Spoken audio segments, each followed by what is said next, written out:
Hello, thanks very much for coming to check out my channel. And in the next 3 months, I'm going to be reading my book, The African Linchpins. This book was published last year and it's available on Amazon. There is an ebook as well, and as well as a journal. I'll leave the links in the description. Many thanks for subscribing. If you haven't subscribed, please do hit that subscribe button. Put thumbs up, message. I would really love to engage, and especially if you've read this book, please let me know what has been your experience, and I'll always try my level best to get back to the messages, to get back to you. I'm looking forward to releasing a video every Friday for the next 3 months. This book is subdivided into 13 chapters, so that might take me a good end of 3 months to cover the whole book. I hope you enjoy journeying along with you. I'm really excited and delighted to share this with you. So let's begin. The African Linchpins is subtitled Agents of Change that are shifting Africa to a success story. Introduction. In this life-changing book, I set out to advance a conversation that is hardly given sufficient space in academia, African development forums, and even in religious circles in Africa. This little volume sets out to assert two game-changing philosophies. There is too much focus given to the role of international aid agencies in Africa, which inadvertently has led to an erroneous donor aid mindset. Africa needs to reflect on her history and realize that she will never develop under donor aid mindset.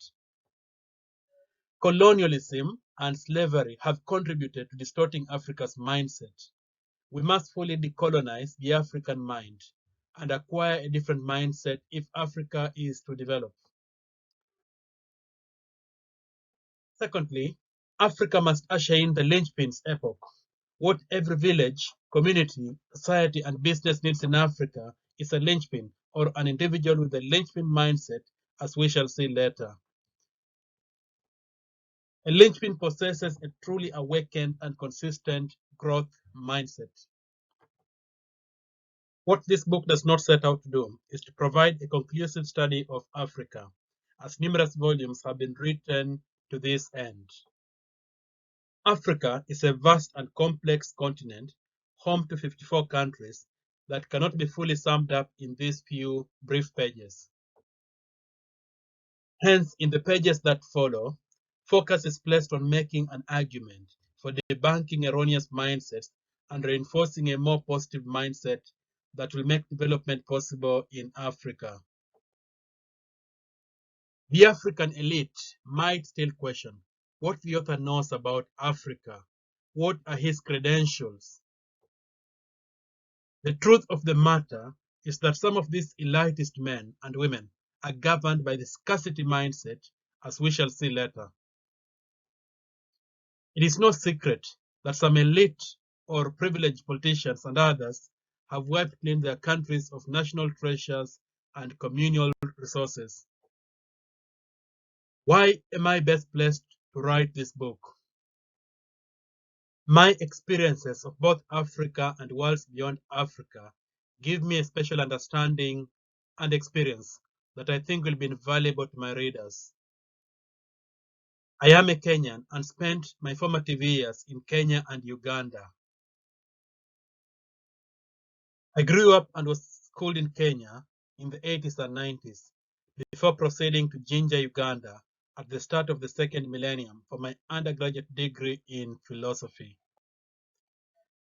Before moving to the UK in 2003, I undertook my undergraduate studies in philosophy at Philosophy Center Jinja, a college that is very cosmopolitan with students from all over Africa. I therefore had opportunities to learn from individuals from various cultures and countries across Africa. This gave me a glimpse into what was going on in the different cultures across Africa. I have had a solid foundation of Africa in terms of experiencing the politics, philosophy, and way of life of Kenya and Uganda. The last 17 years have seen me continue the search for my African roots while living in the diaspora in the United Kingdom. In 2008, I graduated from Oxford Brookes University with a postgraduate certificate in education, PGCE, and earned my qualified teacher status, QTS. I later proceeded to Heathrow College, University of London, where I graduated in 2012 with a master's in philosophy and religion. My knowledge of the worlds beyond Africa has mainly been centered in the UK, where I have lived for the last 17 years. Again, this has given me a strong glimpse into Western culture, their philosophy, and their way of life. Comparatively, I can say that I've felt a little bit of both worlds, that is, the developed and the developing world. And it's my hope that this has added to the depth and wealth of this book. This book has a specific focus on Africa. However, the information and knowledge contained in these pages is readily transferable to other settings as it's based on deep human truths. This book is not for naysayers or Africa bashers. It is for Africans and Africanist people with a higher consciousness and realistic optimism for Africa. This is not an academic piece on the African mindset. In fact, there are men and women with higher accolades that will write such academic tomes. In writing this book, I see myself as a Socratic gadfly. My role is to arouse an interest in more positively predisposed people to reevaluate themselves and find hope amidst the mess and hopelessness. Africa will make big strides forward when its citizens make a clear-cut decision to truly hustle and stay at it as long as it takes for success to happen. As they say, we need to ng'ang'ana, Swahili word for hustle. We need to think and really think hard on how to develop Africa. We need to explore further who this book is for. As I stated earlier, it is for Africans or Africanist people, but only those who are serious about creating development in Africa and revolutionizing life for others in Africa.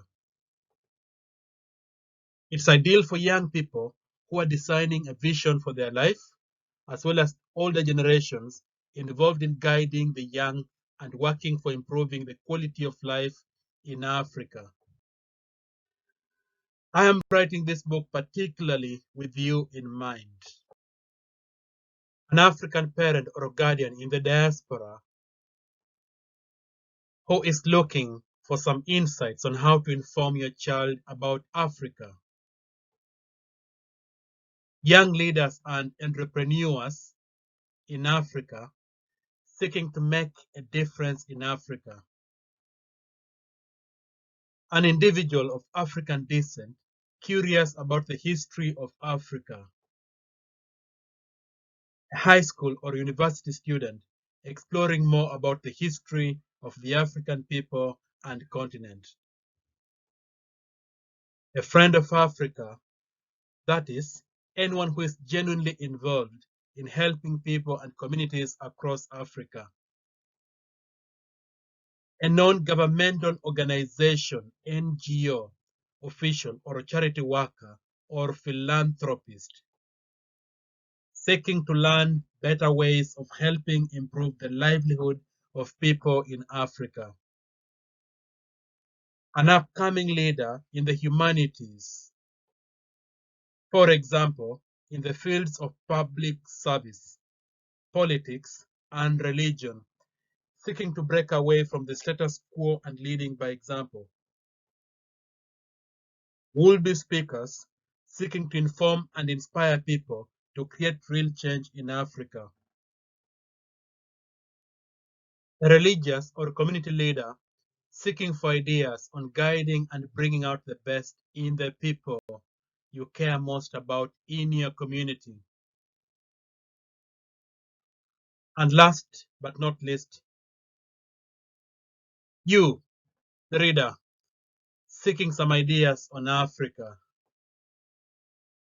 If you don't fit into any of these categories, then you are the special type who will benefit the most from reading this book. So, read on. The end of the introduction.